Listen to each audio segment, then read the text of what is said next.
This week, we are discussing the psychology of a con man who scammed his entire city.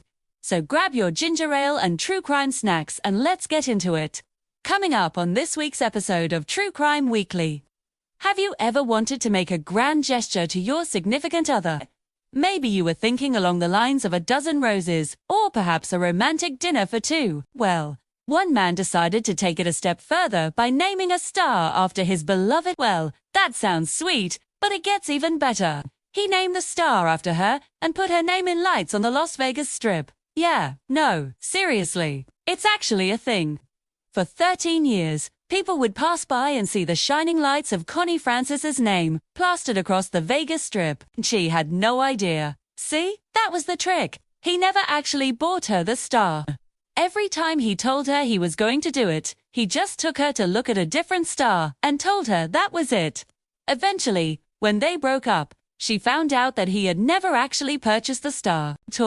All he had done was rent the lights for a few hours every year on the anniversary of their first date and renew the rental every year to keep the ruse going. But where did this guy get the money to pull off such an elaborate scheme? Well, apparently from scamming the entire city of Las Vegas. Authorities estimate that over a 5-year period, he conned around 200 people out of approximately $4 million. He would go to these wealthy older women, pose as a successful businessman, and charm them into investing in one of his many fake businesses. When that didn't work, he would go to the casinos and use their money to fund his lavish lifestyle. Eventually, the casinos caught on and banned him. But before that, he made quite the impression on one woman in particular, a 65-year-old widow who lost $1.3 million to the scammer.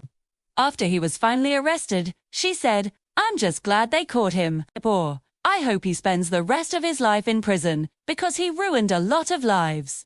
As for how he spent the money, well, we don't really know. He was known for living a very lavish lifestyle, driving expensive cars and frequenting the finest restaurants. We do know that he had quite the gambling problem, and that may have contributed to his downfall, too. In an interview with the police after his arrest, he told them that he liked to live large and gamble big, saying, "I like to play the lottery. I like to bet on sports. I like to go to the horse races. I like to play blackjack." As far as his victims were concerned, though, he could have spent the money any way he wanted. The damage was done. One investigator called him the most charming, charismatic con man that I've seen in a long time. And according to the FBI, the investigation into this case is still ongoing. They believe there could be more victims out there and more money missing. The scammer's defense attorney argued that his client was a gambler, not a con man, and that all of the women he was involved with knew that he was a gambler and accepted it. However, prosecutors were able to prove that he had used aliases and fake business names, which indicated premeditation. In the end, he was convicted of 14 counts of fraud and conspiracy to commit fraud, as well as 14 counts of theft from the elderly. Because of the amount of money stolen, he was looking at a minimum of 28 years in prison. Now, where this case goes from here, we don't know. There may be more charges pressed or more victims come forward. But as of right now, this man has been brought to justice, and hopefully he will spend the rest of his days behind bars. What about you? Do you know anyone who has ever fallen for a scam like this? Let us know in the comments below.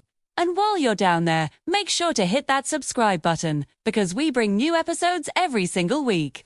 Until then, stay safe, and remember, evil doesn't always die, but it can always be punished.